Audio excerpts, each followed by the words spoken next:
Brother Dan, Divine, the Healer, isang instrumento dito ng Panginoon. Kahit na ano sakit, huwag magatubili na lumapit, kayang-kaya ka pagalingin.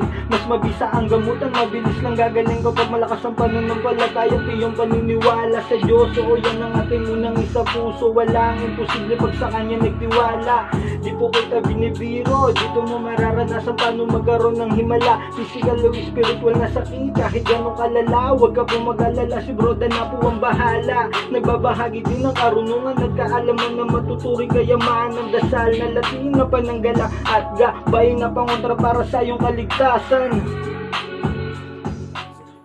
Lahat mga kapatid, na ito po muli ang likod Brother Dan upang magbabig sa inyo ng munting kalaman patungkol sa orasyon ng Haring Kamatayan na magagamit sa pangangailangan ng isang tao ng kailingin ay darating sa kanya. Narito po ang orasyon.